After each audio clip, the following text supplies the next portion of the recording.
Legal. Boa tarde aí, pessoal. Espero que todos estejam bem, espero que estejam curtindo o evento. Eu, com certeza, estou. Primeiro, eu queria me pedir desculpas para vocês aí, que eu não pude ir fisicamente, né? Mesmo com a transmissão online, eu tinha me comprometido ir fisicamente e acabei não podendo ir por conta aí de risco do Covid. Então, queria deixar aí meu pedido de desculpas para vocês, né? E tentar aqui compartilhar um pouquinho da nossa história de inovação, né? Então, eu queria começar falando um pouquinho sobre a Vedacity, mas muito rapidamente, né? E falar um pouquinho da empresa, porque muita gente conhece, principalmente o pessoal que é do setor de construção civil, né? Mas, normalmente, as pessoas nos conhecem como sendo aquele fornecedor do baldinho amarelo, né? A empresa já está há 84 anos, né? Trabalhando, né? E focando, né? Em vender aquele baldinho amarelo, né, que foi sempre o nosso carro-chefe. Então, a empresa já tem aí, ela começou como um grupo familiar e já tem 84 anos de operação vendendo baldinho amarelo, né? Mas quando a gente começa a refletir, né, como é que a empresa vai ser nos próximos 84 anos, né, dados os desafios aí da sociedade moderna, dados os desafios que a gente está vivendo até esse ano e dada a mudança, né, do perfil do consumidor, acesso à informação, a gente fica refletindo, falar, será que o que nos trouxe, né, nesses 84 anos, será que a nossa história de sucesso nos dá garantia ou nos dá a segurança de que a gente vai ter os próximos 84 anos também, né, com sucesso? Então, essa é uma pergunta que nos intriga muito, né? E, obviamente, né, nós, como seres humanos e nós, como empresas, a gente só mantém o nosso direito de existir quando a gente se mantém relevante no mercado. E eu sou uma pessoa que acredita fortemente que a forma de nos mantermos relevantes sendo competitivo. E a inovação é a melhor forma da gente ser competitivo. Então, não é um discursinho de aula aí, de teórico, mas sim um discurso prático, né, em como nos mantermos repetitivos nos próximos 84 anos. Né? Então, essa é a pergunta. Mas a gente respondeu com inovação. Tá? Então, a gente tentou e está tentando responder com inovação, mudar a forma com que a empresa trabalha com o mercado. A gente, como eu disse há pouco, a gente vem há 84 anos fazendo relacionamentos pontuais com os nossos clientes, vai na loja, entrega e termina um ciclo de relacionamento comercial. Chega o próximo mês, a gente começa a vender os baldinhos e faz mais um ciclo de relacionamento. Como é que a gente faz para transformar esse relacionamento de spot, de pontual, para mais fluido? Como é que a gente leva, né, essa proposta de valor e fica mais tempo nesse relacionamento com os clientes? Né? Então, a gente começa perguntando por quê e para quê? Né? Qual a ligação da inovação com o nosso propósito? Né? Então, acho que a primeira coisa que eu queria falar para vocês aqui, né, que nós temos alguns desafios aí no mercado que nos ajudam a explicar o porquê a Vedacity é importante, ou porquê nós nos consideramos importante. Né? Essas coisas nos incomodam demais. Quando a gente olha para o Brasil e a gente vê, né, óbvio, uma pesquisa de 2017 da FGV, que 7,7 milhões de moradias faltam no Brasil. Isso significa que, potencialmente, 7,7 milhões de famílias no Brasil não têm onde morar.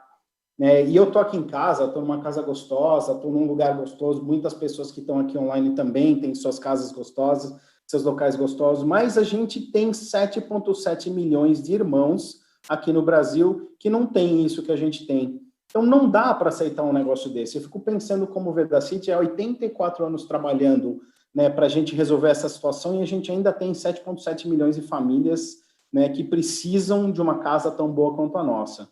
E vamos indo, né? Os motivadores, os desafios ficam ainda mais pesados, né? Das casas e das moradias que já existem, nós temos 16 milhões de moradias que são inadequadas. Olha que coisa incrível, né? A gente tem 16 milhões de famílias, né, que moram em locais que não são adequados aos seres humanos para morar. Então, nós estamos no século XXI, pessoal. Quantos mil anos a humanidade já habita esse planeta? A gente ainda tem aqui dentro do nosso país, do lado da nossa casa, 16 milhões, né, de famílias ou 16 milhões de moradias que não são adequadas. Né? E vai piorando. Né? 91% do déficit habitacional é da família com até 3 salários mínimos. A gente olha essa pesquisa do IBGE e vê que justamente, né, os nossos irmãos mais carentes, é o pessoal que mais precisa, que tem mais em estado de fragilidade, é onde tem o maior gap, o maior problema habitacional. É triste essa realidade, né? 8,3 milhões de moradias em áreas de risco, de desastres naturais, e, né, para coroar com chave de ouro, 54% dos resíduos do planeta são gerados pela construção civil. A construção civil, infelizmente, é conhecida como o maior poluidor do planeta, muito mais do que os automóveis, muito mais do que a indústria química, a mineração, muito mais, né, do que outras indústrias que a gente encara no mercado. Então, a gente não consegue ficar em paz, a gente não consegue ficar quieto olhando essa realidade, né? Então, estamos buscando por que a gente está fazendo, por que a gente faz o que a gente faz, né? Então, a gente sabe que enquanto a gente tiver esses números, né, a nossa empresa e a nossa missão, que é olhar para a casa das pessoas, olhar, melhorar a qualidade das construções, ela é extremamente relevante. A gente não pode parar, a gente não pode se dar o luxo de ficar quieto, tá? Então, vamos ter mais alguns fatores que nos incomodam muito, né?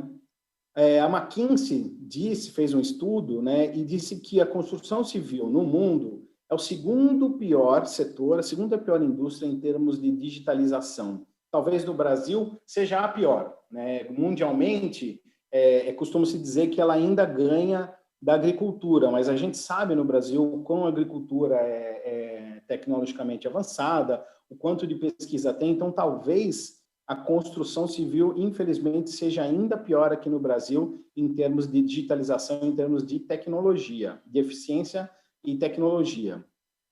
Quando a gente olha, né, para a saúde das pessoas dentro das habitações, a gente encara, né, a gente enxerga que um dos maiores índices de internação no SUS se dá por problemas respiratórios, né? E da onde que vem esses problemas respiratórios, pessoal? Não é só o ar da cidade, mas o ar que está dentro, né, das nossas casas. A gente tem, né, como principal, um dos principais problemas, né, principais fontes, né, do problema respiratório se dá por conta da qualidade do ar dentro das nossas residências. Que coisa incrível, né? A gente entrar na nossa casa, não sei se alguns de vocês já encararam esse tipo de situação. A gente entra na nossa casa e a gente vê o teto como está, que o canto da parede, né? Aí a gente começa a observar aquela infiltração, da infiltração chega o mofo, né? E muitas vezes a gente não percebe, mas o ar que a gente respira dentro de casa, muitas vezes é pior do que do lado de fora, do lado de onde os ônibus passam. Isso daí é inadmissível, gente.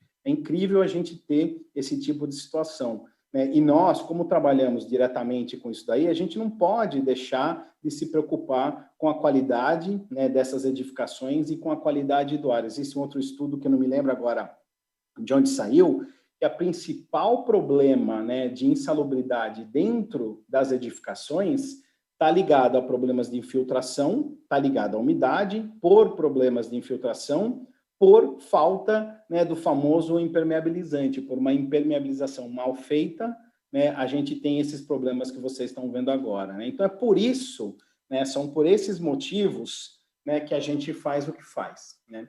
Aí a gente olha, né, essa realidade aí dura, essa realidade meio perversa, e volta para dentro de casa e pensa, puxa vida, né, qual é o nosso papel nessa brincadeira toda? Então, eu leio aqui para vocês a missão da Vedacity, né? Prover o mercado da construção civil de soluções comprometidas com a durabilidade das edificações e o bem-estar das pessoas. Então, nosso papel está diretamente ligado a gente reverter esse quadro. Por isso que a gente se considera relevante, por isso que a gente acha que é tão importante a gente continuar batalhando para reverter esse quadro dentro do Brasil e no mundo, né? Como que a gente vai para o mercado? Como que a gente leva? A gente, obviamente, leva através dos nossos produtos, como eu falei há pouco, né? Das nossas tecnologias, né? E dos nossos serviços. Esse pilar, né, de serviços e tecnologia é o pilar que está mudando e é onde a gente está investindo em inovação e na criação de novos modelos de negócio. Bom, com isso, né, em mente, aproximadamente em 2018, né, a gente fez aí uma liçãozinha de casa, né, e partimos à luta, tá? a mochila bem pesada, como vocês viram aí, a gente está carregando aí 7,7 milhões de residências, faltando 16 milhões de residências insalubres, então a mochila está bem pesada, né? Mas, né, temos aí um grupo muito bom aí de profissionais dentro da empresa, bastante fosfato, e saímos aí a nossa empreitada de transformar o mundo.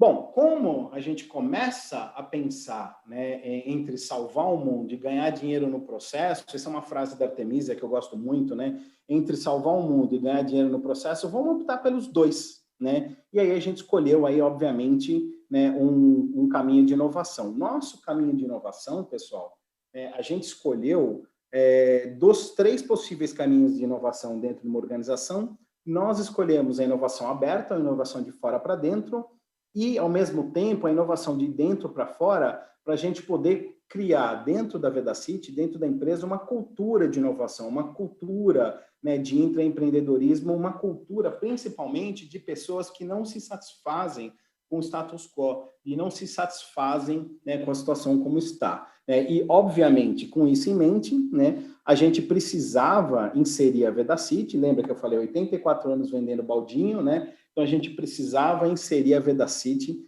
nesse ecossistema de inovação global e local. Mas qual o ecossistema, pessoal? Como é que está a construção civil? Será que o que a gente fala, né, da construção civil é tão realidade assim, que a construção civil ela é pouco inovadora? Acho que a própria presença de todos aqui já explica que ela não é, né? Mas entramos aí nesse ecossistema. Então, a gente se depara aí com a famosa frase, né, que os dados são o novo petróleo, né? Então a gente sabe, né, que se a gente quer buscar energia, né, obviamente não estou fazendo uma correlação entre petróleo e energia, né, por não ser renovável, mas brincando, estamos falando que se a gente quer buscar energia, a gente sabe que a gente tem que focar em dados, a gente sabe que a gente vai ter que servitizar e trazer dados para dentro da nossa inteligência. Então, a primeira coisa desse ambiente que a gente estava inserindo, a gente não pode escapar, né, de usar os dados, né, dentro do nosso arcabouço, dentro da nossa cadeia, né, para que a gente consiga ter melhor eficiência, melhor inteligência. Outra coisa, se os dados são considerados o novo petróleo, então significa que os canteiros de obra são as novas plataformas de petróleo, né? A gente já, né, será que a gente já parou? Será que vocês pararam para refletir a quantidade de informação que a gente consegue sacar, que a gente consegue tirar de uma simples execução de uma obra residencial, de uma casa, por exemplo? Quantos dados que a gente pode pegar? A gente pode pegar dados de consumo de material, a gente pode pegar dados de estilo do profissional que está desenvolvendo a obra, a gente pode tirar dados socioeconômicos da região. Tem tanta coisa que a gente consegue tirar dentro de um canteiro de obra, né, que a gente, como Vedacity, encara né, os canteiros como sendo nossas plataformas. Então, a gente já sabe aonde e como nós vamos explorar esse petróleo, nós vamos explorar esses dados, né, para nosso benefício. E aí a gente se depara, né, com uma frase famosa do Michael Marks, da Catera, né, que diz que todos os decision makers da empresa são engenheiros de tecnologia. Então, para nós, o que significa isso daí, né? Se a gente está falando que a gente está trabalhando dentro de plataformas de petróleo, que são os canteiros de obra, e a gente tem que extrair dados de lá, o perfil das pessoas que precisam compor essa área de inovação, obrigatoriamente também tem que ter esse viés, esse bug de tecnologia, né, dentro do seu DNA, dentro do seu sangue. Então, aqui, de cara, a gente declara o tipo de inovação que a gente vai fazer. Então, a gente começa a formatar, falar, nossa, a nossa inovação ela vai ser uma inovação tecnológica, né, e vai ser uma inovação tecnológica aplicada ao canteiro da obra, aplicada, né, para melhorar a vida, melhorar a execução do canteiro da obra, né, e focada na construção civil. A gente começa a shapear, né, a moldar a nossa forma de inovação. Temos, obviamente, também o advento do BIM, né, não podemos esquecer, né, é extremamente importante a gente saber que os edifícios também, né, não só os canteiros, mas os edifícios são fontes riquíssimas de informação. Se a gente quer trabalhar com soluções para durabilidade, para melhorar a qualidade dos edifícios, a gente tem que saber o que o edifício, o que a edificação está falando para a gente. Se a gente encarar uma edificação como um paciente, a gente tem que pegar essas informações do paciente para saber se o paciente está saudável ou não, se está indo tudo bem. E né, em 2018, quando a gente foi se deparar como estava o mercado, né, a gente refez aquela pergunta, nossa, será que o mercado no Brasil, né, vamos falar especificamente do Brasil, será que o mercado brasileiro é tão carente assim de tecnologia, né, de empresas inovadoras, de startups, né, que conseguem transformar, né, através da tecnologia esse mercado de construção e propriedades, né, e aí a gente se deparou com esse mapa, né. Nesse mapa, a gente tinha mais de 350 startups do setor imobiliário e construção, né, em 2018. Então, a gente começou a aprender que esse ecossistema que a gente estava se inserindo não era um ecossistema tão árido assim, tão carente assim de inovação. Então, em 2018, a gente ainda estava formatando o programa. Mas quando, né, a gente vai para 2019, a gente vê um salto de 340 para 500 startups, né, 500 empresas, né, nem todas em startup, né, mas 500 empresas, né, Construtex e PropTechs, né, e aí a gente se depara com um crescimento vertiginoso de 2018 para 2019. Então, fala, opa, né, esse mercado é promissor, esse mercado está crescendo, então a gente tem que prestar atenção e tem que se inserir neste mercado, né, de PropTechs e Construtex para trazer o que a gente tinha falado há pouco, que eu falei há pouco de inovação de fora para dentro. Aí quando a gente olha 2020, né, eu não fiz a conta, mas com certeza deve ter mais de 1.000, né, empresas aí entre startups, né, e não, né, de Construtex e PropTechs. Está mais do que, né, comprovado de que nós estamos e precisamos estar inseridos nesse setor, né, nesse ecossistema de startups e de Construtex, se a gente quer fazer com que a Vedacity realmente se transforme, se a gente quer fazer que a Vedacity com certeza seja uma empresa inovadora e que ela mude e crie a cultura de trazer a inovação de fora para dentro. Bom, né, depois de se encarar, né, de se deparar com esse ecossistema, a gente pergunta, legal, o trem, né, o ônibus está em movimento, o trem está em movimento, como é que a gente pula dentro, né? Como é que a gente faz para entrar nessa brincadeira, né? E aí, obviamente, né, todos vocês conhecem, nós temos os famosos 3 eixos de inovação, né? O primeiro eixo, inovação de fora para dentro, né? Quando a gente abre as portas da nossa empresa, abre a nossa cultura para trazer inovação das startups, né, das Construtex e PropTechs para dentro, criar essa cultura, abrindo a nossa casa para convidar outras empresas. Nós temos, obviamente, também, empresas podem fazer e fazem com muita excelência, né, inovação de dentro para dentro, modelo de excelência operacional, modelo de Lean, muito conhecido, né, no sistema automotivo, super eficiente, traz bastante inovação na forma de excelência operacional. Né, e o terceiro eixo, né, que é inovação de dentro para fora, né, que é basicamente um eixo de empreendedorismo. Nossa opção, pessoal, foi focar no primeiro eixo, trazer essa cultura de inovação de fora para dentro. Lembra que eu falei para vocês que a gente está falando de uma empresa de 84 anos, né? Por consequência, muito tradicional, fazendo, eu não vou dizer a mesma coisa, mas fazendo relativamente a mesma coisa, vendendo os baldinhos, fazendo isso muito bem. Então, a gente já trabalha hoje em dia com muita eficiência em mais de 70 mil pontos de venda. Então, o nosso foco é abrir a cabeça das pessoas, abrir nossa casa para criar uma cultura de fora para dentro, né? Então, por isso que a gente optou pelo primeiro eixo, né? Que é o eixo de inovação de fora para dentro, de Open Innovation, e também optamos pelo terceiro eixo, né? Que a gente precisava, não adianta nada você juntar uma cultura de uma startup com uma cultura de uma corporação estabelecida, se a gente não consegue abrir a cabeça das pessoas, se a gente não consegue investir no aprendizado, investir com que as nossas pessoas, né, saiam da zona de conforto e realmente consigam, né, consigam inovar, consigam empreender, que elas realmente se sintam incomodadas com essa situação que a gente encontra no mercado aí, como eu falei no comecinho da apresentação.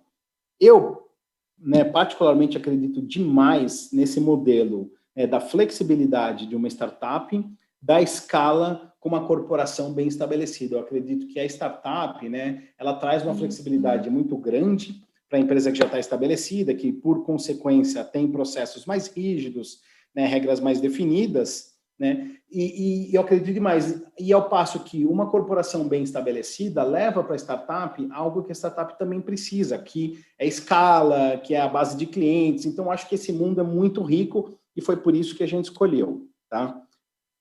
Então, na parte de inovação de dentro para fora, de fora para dentro, que é o Open Innovation, a gente criou, né, um grupo lá dentro que se chama Vedacity Labs. Eu vou passar um vídeo rapidinho, que foi o vídeo do lançamento do Vedacity Labs, aí eu falo um pouquinho sobre como foi essa nossa jornada. Você vai precisar de coragem. Nunca é fácil sair da zona de conforto. Sair do seu quarto, da sua casa, das paredes que te protegem, dentro e fora de você. Mas você vai fazer isso porque acredita que pode transformar, que pode construir um futuro onde o mundo é um lugar melhor para se morar. Algo que vai beneficiar a vida do planeta e de quem vive nele. Vai ser uma obra que vamos construir juntos, tijolo por tijolo. Com a inovação, a tecnologia e a criatividade que aproximam as pessoas. Em novas formas de pensar e agir, mas com o nosso DNA 100% brasileiro.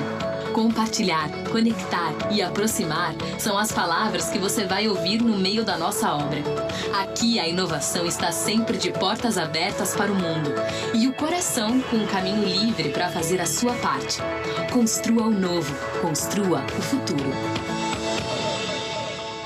Com essa motivação, pessoal, você vai precisar de coragem. Nunca é fácil. A gente saiu para o mercado, tá? Nós criamos um programa de inovação aberta que se chama Vedacity Labs. Nesse programa, a gente oferece mentorias, a gente oferece know-how, oferece clientes, oferece residência, aceleração, dinheiro, oferece recursos e também oferece projetos para as startups, né? Então, a gente quer que as startups tragam a inovação para a gente e a gente oferece o que eu acabei de falar para vocês, que é a escala, né? Então, a gente oferece mentoria com os executivos, know-how da própria indústria, nossa base de clientes e, obviamente, né, todos esses benefícios que tem aqui dentro do programa para se juntar. Então, um programa onde a gente realmente oferece não só o dinheiro de aceleração, né, mas oferece o smart money, né, o dinheiro inteligente através de todos esses benefícios intangíveis que uma startup tem de se juntar conosco, né? Nós não somos comparáveis, né? O Vedacity Labs não é um venture capital da vida, a gente não vai fazer diluição, não vai fazer troca de dinheiro por equidade para depois ganhar na saída, não necessariamente, a gente quer desenvolver as empresas, é isso que a gente foca, tá? Em 2019, né, foi quando a gente lançou a primeira versão do programa, tá? Nós tivemos 442 cadastros, né? Obviamente, desses 442 cadastrados, né, 302 tinham sua inscrição completa, alguns faltavam documentação, e acontece, né? Nem todos foram para frente. Né? Desses 302, 30 foram entrevistados, né? 15 participaram, né, do Pitch Day, e desses 15, 5 foram selecionados para o programa de aceleração, né?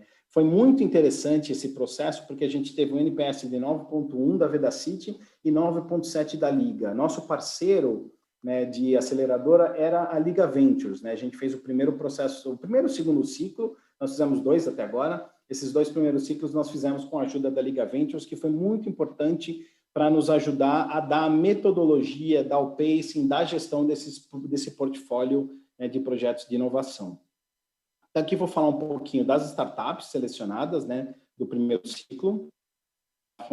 Resíduos, Programa Docilar, Lógica E, Obra Azul e Construcode. Tá? Uma fotografia da galera, né, do Programa Docilar. Ele é especializado em promover melhorias habitacionais para o pessoal de baixa renda. Tá? Então, é um programa muito interessante porque ele foca, né, na periferia, foca na área onde eu falei no começo, né, onde as pessoas, onde as famílias estão mais vulneráveis, mais fragilizadas. A gente gostou bastante, né, desse programa, porque nos ajudava bastante a chegar, e principalmente em locais onde a gente estava com um pouquinho de dificuldade de chegar. O Grupo Lógica E, né, aí de Santa Catarina também, né, uma startup de tecnologia, não era uma startup da construção civil. O pessoal do Grupo Lógica E era um pessoal muito bom de desenvolvimento de hardware e software, uma tecnologia ainda não encontrada no mercado nacional. E, obviamente, a gente, conhecendo a química, nós cunhamos junto ao pessoal do Grupo Lógica E um novo termo aí, que é a quimitrônica. Então, a gente desenvolveu um projeto muito interessante que está ajudando bastante, né, sensorizar os nossos projetos de impermeabilização. A Obra Azul, um marketplace que ajuda o consumidor a encontrar produtos profissionais, é basicamente um marketplace, mas eles têm uma pegada muito importante, né, para o lojista, né, o lojista pequeno, o lojista de médio porte, né, que normalmente os grandes marketplaces às vezes não chegam, principalmente, né, na construção civil. A ConstruCode, né, que é uma plataforma para auxiliar a distribuição de informações em obras. Basicamente, a ConstruCode faz a digitalização das plantas, né, dentro do canteiro de obra e trabalha numa redução tremenda de desperdícios por conta de desatualização de projetos. Você imagina, né, você está com o canteiro de obra trabalhando com uma versão da planta, sobe uma parede, sobe um pilar no local e o engenheiro chega com a nova versão da planta e aquela parede não devia estar lá. Né, por conta desse atraso dessa informação, você vai acabar tendo que destruir a parede, vai ter que refazer. Então, imagine o problema de tempo, o problema de desperdício. Então, a gente olhou na ConstruCode aí uma vantagem muito grande aí para nós, né, e para, obviamente, as construtoras, né, de reduzir o desperdício e melhorar o fluxo de informação, principalmente no quesito de documentação. A gente junta aqui o mundo físico com o mundo virtual. E por último, mas não menos importante, a NetResíduos é uma plataforma para gerenciamento dos dados, né, referentes à geração e à destinação dos resíduos. O objetivo é a gente reduzir, né, os custos e os riscos de produção aí dos materiais, tanto o que a gente distribui na obra, quanto volta. No ecossistema, a gente conseguiu fazer um fortalecimento, né, olhando, né, depois do primeiro ciclo, qual foi nossa reflexão. A gente conseguiu fortalecer o ecossistema de Construtex, né? A gente entrou e fez patrocínios a eventos regionais. A gente também aprendeu que não adiantava a gente somente investir em mídias sociais, a gente precisava realmente entrar dentro do ecossistema, precisava participar de eventos como esses com vocês, né? E, obviamente, a gente começou a fazer palestras em hubs de inovação, né? E em eventos como o que a gente está fazendo agora. A gente precisava se fazer enxergar no mercado como sendo uma empresa que estava com um programa de inovação aberto muito importante. O novo ciclo, né? Em 2020, o que a gente fez? A gente disparou o ciclo de 2020 no finalzinho de 2019, nós pivotamos um pouquinho, tá? Então a gente focou, né, em tecnologias digitais e construções saudáveis, sustentáveis, né? Então a gente focou Internet das coisas, inteligência artificial, plataforma de serviço, plataforma de capacitação dos pedreiros, melhoria dos PDVs, BIM, impressão 3D e drones. E na parte de construções sustentáveis, serviço para reforma de baixa renda, serviço para melhoria, né, dos sistemas construtivos, fornecimento de crédito para os lojistas, para melhorar os nossos próprios clientes, né, matéria-prima para inovação em produto, né, e solução para inserção de mulheres no mercado de trabalho e construção. Até então, quando a gente pensa num canteiro de obra, né, infelizmente, ainda é um mercado que ainda é muito focado no público masculino, e a gente sabe que isso não é a realidade do consumo. O consumo brasileiro não é assim. Então, a gente quer mudar essa realidade e quer com que a construção civil seja encarada de forma mais diversificada.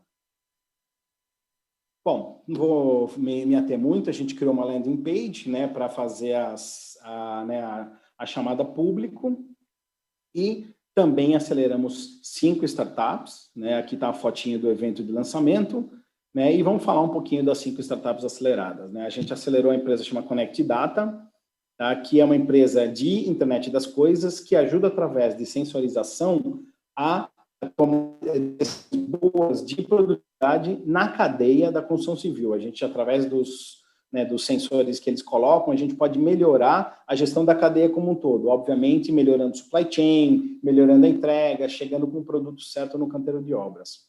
A Prevision, mais uma, aí de Santa Catarina, né, é um software de planejamento e gestão utilizando a metodologia Lean, né, utilizando a forma Lean, eles aplicam a tecnologia para fazer a melhor gestão da obra. Eles saíram, né, normalmente quando você pega a obra, o projeto é executado de forma muito waterfall, né, muito tradicional, e o pessoal da Prevision colocou a metodologia Lean na execução da obra. É fabuloso, é fantástico o que eles fazem.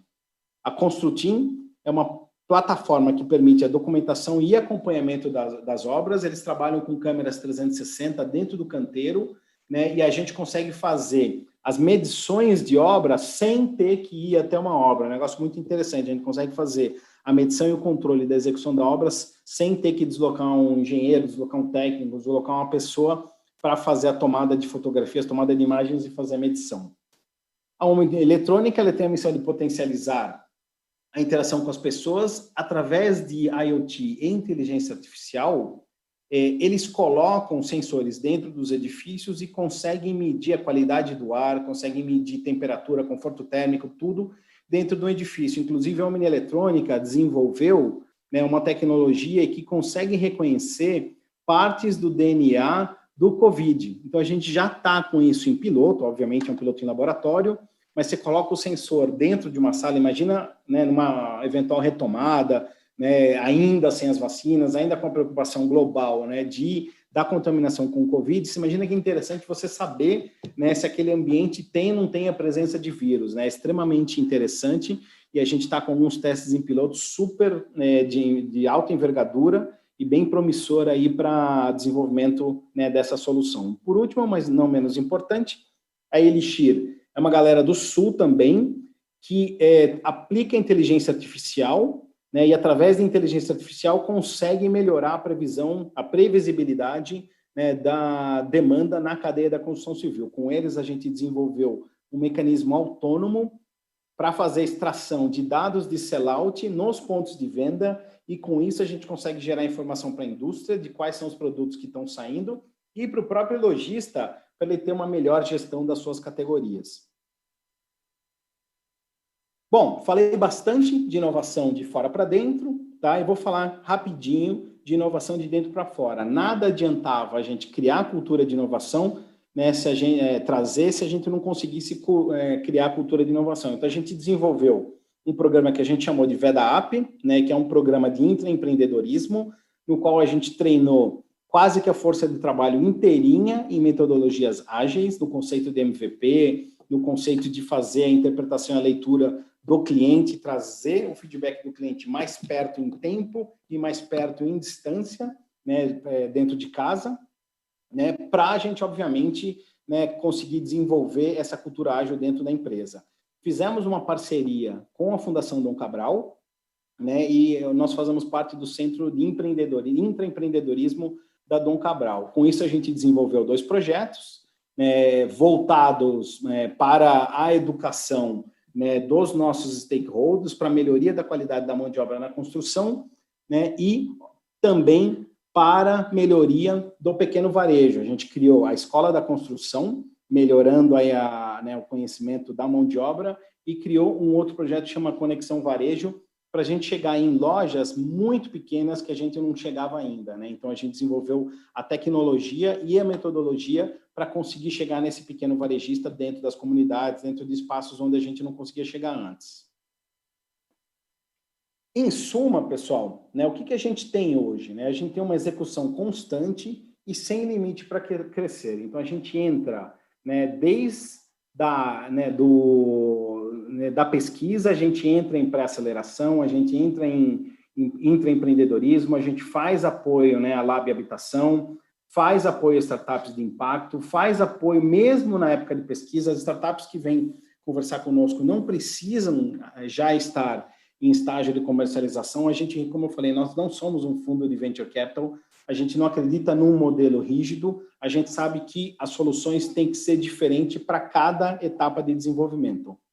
Quando a startup está em desenvolvimento, a gente incuba no Vedacity Labs, e quando ela entra em comercialização, a gente coloca a startup aí na nossa cadeia da Vedacity, trazendo clientes e trazendo capacidade. O que a gente já colheu nessa jornada, né? Então, eu sei que um pouquinho no tempo, né, mas eu vou falar rapidinho, né? Acho que as primeiras coisas que a gente já colheu nessa jornada, né, nós já temos uma patente, né, que se chama Vedacity Detector. Essa patente é uma patente em conjunto com o grupo Lógica E, né, aí de Santa Catarina. Nós depositamos uma patente, e esse aqui é um sensor para fazer medição de problemas em projetos de impermeabilização. Quando a gente faz um projeto de impermeabilização, um dos principais problemas que a gente tem é que a gente não sabe, né, se o projeto foi bem feito ou não. E coisas pequenas e coisas ridículas, como, por exemplo, deixar cair uma ferramenta em cima de uma superfície que já foi feita a impermeabilização, vai causar uma ruptura naquela membrana, naquela manta, e depois de 6 meses que as pessoas estão morando, 6 meses, 1 ano, até mais, né, que as pessoas estão dentro de casa, começa a infiltração e as pessoas não sabem o que está acontecendo, não sabem que foi um problema, né, que aconteceu durante o projeto de impermeabilização. Então, através desse sensor, é uma tecnologia eletroeletrônica, ele consegue identificar, mesmo se a impermeabilização tem uma microfissura, uma microfalha, a gente consegue identificar e corrigir antes da obra tá pronta, né? A gente também fez a aquisição do controle da ConstruCode. A ConstruCode agora é parte do grupo Vedacity, tá? E a gente faz a comercialização da ConstruCode. A gente aposta demais na ConstruCode como sendo um dos nossos eixos de inovação, né? E com esse movimento, nós fundamos uma nova empresa. Ela se chama Vedacity Soluções Tecnológicas. Essa nova empresa ela vai ter um nome fantasia ainda, né? Nós estamos no processo de criação da marca, mas o fato é, né, que a gente criou uma nova empresa e essa nova empresa ela é focada em comercializar essas soluções tecnológicas na forma de um hub. Nós não queremos aglutinar as marcas, a gente não tem o desejo de, por exemplo, comprar a ConstruCode e desaparecer com a marca ConstruCode, a gente não quer isso, e nem necessariamente a gente vai comprar o controle de todas as startups que a gente se relacionar. A gente quer ajudar a startup a se desenvolver, a gente quer trazer a nossa base de clientes, a gente quer trazer nossa escala para que a startup consiga crescer, nos trazer retorno financeiro, obviamente, e também nos trazer aí a cultura de inovação, a cultura de empreendedorismo, né? Essa nova empresa, só para concluir, né, ela tem 2 grandes propostas de valor. No B2B, a gente vai atuar com soluções para a sustentabilidade de uma edificação, a gente vai agir, né, vai atuar em diversos estágios do ciclo de vida de uma edificação, desde o nascimento de uma edificação até sua eventual morte ou seu eventual retrofit. Nós vamos trazer tecnologia na forma de serviço para melhorar a saúde dessa edificação, para melhorar a sua durabilidade e, ao mesmo tempo, melhorar a sustentabilidade. A gente entende e compreende que nós temos que viver com habitações que têm que ser duráveis, elas não podem ser descartáveis, né? E elas têm que ser duráveis e têm que fazer parte de um ecossistema que é o ecossistema urbano. Não adianta nada a gente vir com uma obra nova num local sem analisar qualquer impacto que aquela construção, seja um complexo de diversos edifícios, não adianta nada a gente fazer, né, uma construção e não entender qual é o impacto ambiental e até o impacto urbano, logística, né, supply, dentro, né, daquele ambiente no qual a habitação ou a construção está sendo inserida, né? Então, vocês podem ver que diversas soluções aqui dos processos de aceleração que a gente tem já estão sendo aplicadas ainda em forma piloto ou já em comercialização